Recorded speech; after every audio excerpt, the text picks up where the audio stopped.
I check 1, 2, man. How's everybody doing out there? It's the one and only DJ Malone, man. Chicago 77.3, the best place to be at on any day. Really, how you guys doing? Oh, man, I got greatness into the building with me, man. Go introduce yourself real quick. What's going on, guys? My name is Ezzyo, and my artist name is Ezzyo. I am a lyricist, songwriter, rapper. I come from California, but I was raised in Houston. Most of my life I spent listening to old school hip-hop, like Ludacris, things of that nature, Pharrell Williams. Okay. So you've been on the move for a little bit now. Yes, sir. Okay, so let's get some background. How did you start doing this?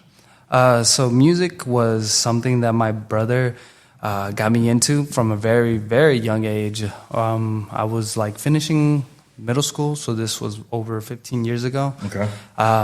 He was actually making music prior, and in high school he was offered like a record label deal, but he kind of declined it because he said he wanted to pursue family and stuff like that. Okay. He wanted that lifestyle versus the lifestyle that back in the day record labels gave. So he introduced me into music. I fell in love with it immediately. I found that it was a really great way for me to express myself and talk to people about, their personal problems. And it was like an escape for them, listening to my music and stuff like that. So okay. So describe your sound. My sound. I would say that I'm a poetic scientist. I am very... I like that, though. I appreciate that. I grew up with poetry. I was never really good at like rhythm. I always fell off. I was always chasing the beat, never really on top of the beat. Okay. But through the course of time, I've learned to find my identity. Okay. And during that process, I've figured out, okay, now I can actually fall into the beat, and it sounds like the beat is keeping up with me now. So like it's really just a matter of never really giving up on finding you. Because once you find yourself, it kind of like music becomes you versus you become the music. I like that. I think too is that it takes time to grow into it as well. I agree. And I think time to grow into when I say your artist, your person. Mm-hmm. So I think as you elevate, you start to realize, okay, I get comfortable with this. I can do this. I can hit this now. Yes. How do you feel about you right now from when you started? Oh man, I feel like I'm blessed. I feel like all the hardships that I had to go through in my past life, or like in my whenever I was younger, it really helped me. It forced me to become a man, because from a very young age, I didn't have a mom. She passed away when I was 3. She passed away from breast cancer. I never met my dad. So for me, it was kind of like I was alone in this world. Okay. And music kind of saved me in the sense of like, it gave me purpose. And that purpose kind of really rubbed off on the idea that I was altruistic and I always wanted to help other people. And I felt like, my music was really intended to help others. And when people reached out and told me, hey, your music really saved me or has helped me. Wow. And I'm a very small artist, so it's not like a lot of people, but still getting that first message from somebody saying, hey, you're that person that I needed in my life. Wow. It just really opens up your eyes and it just humbles you. Yeah. I think though too is that when you see that it's helping not just you, but it's the other individual that you may not even know. And the crazy part is that when that you see that, it's like, wow, that's empowering. That's dope, man. So what you working on? What you got going up right now?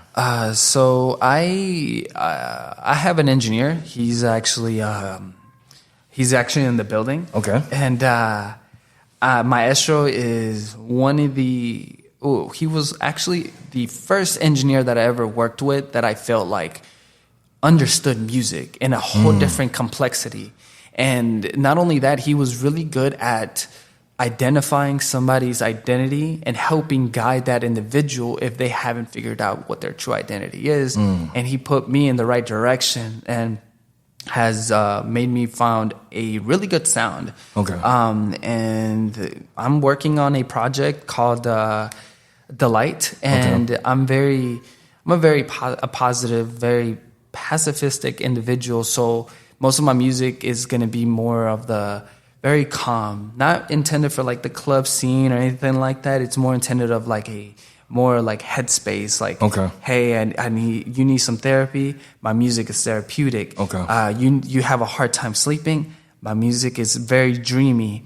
And then with the elements that Maestro just brings, it just brings the music into life in a whole different realm that is not really that familiar to a lot of people, because my music isn't like a lot of artists. Like the only other artist that I can kind of see that I'm very similar with is Coda the Friend. Okay. I think though too is that I think as you grow, like I said, you're learning to master that. How important is that to get like a producer and engineer to really kind of match that energy? I think that it's very important to find somebody who is a professional and knows what they're doing. But the most important part of it is somebody who's willing to invest into you to help you grow, and you just help each other. It's not necessarily about the business side of things. It's more like on the side of things of how long can we actually make this last? And during that whole process of making it last, how can we make it so fruitful and make it have an identity that way that if anybody comes to listen to our sound, they're like, wow, they're musical geniuses, or wow, these elements are just so deep and like so well put together. You know, that's what I think. I want to go in on this too, is what is your opinion on the state of the underground, the state of how the music underground is at this point? I think that music has always been in a great point. I feel like the reason why is that I don't believe that just anybody should make it. I believe that it takes a lot of devotion. It does take a lot of. It's very lucrative, so you have to put in the same amount, if not all of the amount that you've earned each and every time up until like you blow up. And I think that currently it's very difficult in comparison to before. Because before, as long as you had talent, somebody would look at you and be like, wow, we can make money together. And they will just blow you up and put you in the industry just like that. But now I feel like you kind of have to either get lucky, meet the right person, or just do it yourself. And I feel like if you do it yourself, it really helps you identify who you truly are as an artist and as an individual. And music is so beautiful in so many different realms. So I find it that I think it's in a great state because it shouldn't come easy. I think that it should take you X amount of years. Like, for example, Russ, he was doing it for a very long time, and then he never gave up. And look at him now. Yeah. I do feel like there should be appreciation towards it. I do feel like this should be like a first, or second, third place. Not everybody can get through, and and that's just the era I came from, because I came from an era where it's just if you wasn't good enough at that time, then you just wasn't. Come back, work on your craft, and then you can come back. So I do respect what you're saying. I even think even now I don't even think you have to have talent as long as you have like a gimmick. Yeah. You know what I'm saying? And it's sad because there's a lot of people, I think it's more of clout and followers versus to actual talent and body of work. I can agree with that. I feel like nowadays it still falls into the aspect in the realm of, can this individual relate to that artist? So like if an individual grew up with mumble rap, they're going to think that mumble rapper is the best in the market right now and is better than X artist or this artist or that artist. And it's fortunate and very unfortunate. It's fortunate because the beauty behind that is that artist produced a record that made that person not give up. Even if it's even if there's not so much like knowledge or whatever is in that song that an old school song would give you, that very, very easy to follow.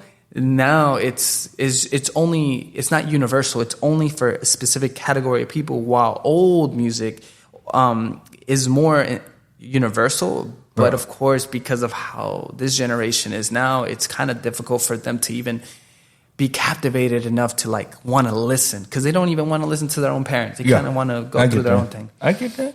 That's real though.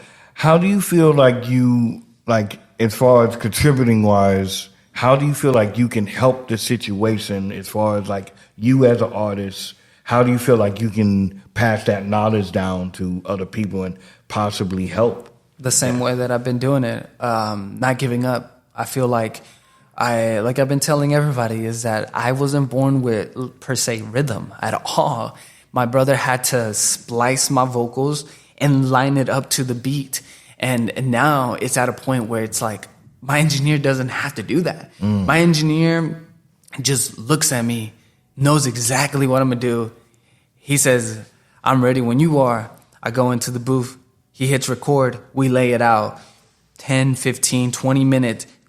After practicing and actually putting in the hard work that everybody else can see and everybody else can listen to. Once it's out, everybody's like, wow, like he did that. What's keeping me from doing that? I feel like it's kind of like the individuals who look up to me because of the things that I said, and it helps them. I think that's what really will help, everybody grow from and stuff like that. Okay. I like that, man. This is dope. This has been a real dope conversation, man. Of course. Where can the people find your music at? Everywhere? A lot of my more recent stuff hasn't been put out yet. But I do have a couple of new songs on Spotify, Apple Music, things of that nature.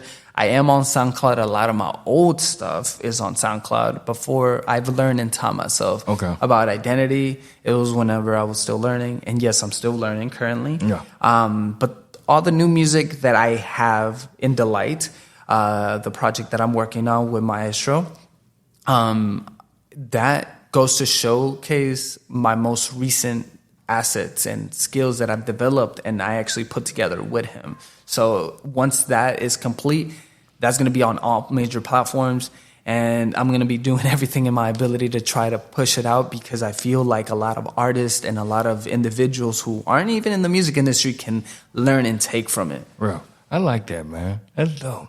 So how you feeling about the Avant Media Institute? We're here at Avant Media Institute at the track meet. Big shout out to the Track Society. How have you been feeling? I've been feeling like this is where I was supposed to be at for the longest time. I feel like like-minded people kind of attract to each other, and they end up meeting each other for whatever reason. And I feel like so far being here is so overwhelmingly refreshing, and it's so, I'm so compelled and so ready and so eager to go home and just like work on my craft and take what everybody has been sharing with me today and like actually start inputting it into everything in the near future, business wise, music wise, development wise. I just love it all. Everybody here has been so great. Thank you, Maestro. Genuinely, you have motivated me. You have guided me. The amount of appreciation that I have for you is just beyond comprehension. And if I have to be honest, I know that if there's anybody in the world that hasn't listened to what you produce and put out, they definitely need to, because, bro, like what you do for like to create music is amazing. First of all, like you can tell there's love, there's passion. It's somebody who actually knows what they're doing, but they're so humble and so real about it. Real. I like this, man. This is dope. Where can the people find you at, man? Real quick, where can the people find you? Spotify, Instagram, Ezzyo underscore music for the world. So M4TW, that's on Instagram, and then Spotify and all other major platforms is going to be Ezzyo, EZZYO. Hey, man, that's dope right there, man. Make sure you guys check them out. Support. Always support the people who I bring up here. You want to know why? They dope as hell, man. Before you go, man, I want you to look into the camera, and then you're going to shout out your name. And I'm rocking with Chicago 77.3. What's going on, guys? It's Ezzyo, and I'm rocking with Chicago, and I really appreciate the interview. Definitely, man. It's Chicago 77.3. 77.3 Chicago. Hey, right there, man. Hey, man, we're going to go ahead and end it like that, but I do appreciate everybody for tuning in and everything. Hey, man, this is the one and only DJ Malone. We out. Wow. We lit live. They were online. You're pretty good at this. Oh, thank you, man. Yeah, man, it's a pleasure. I really, this is my first time that I ever did something like this. So. Oh, man. I'm grateful. I appreciate you coming through, man.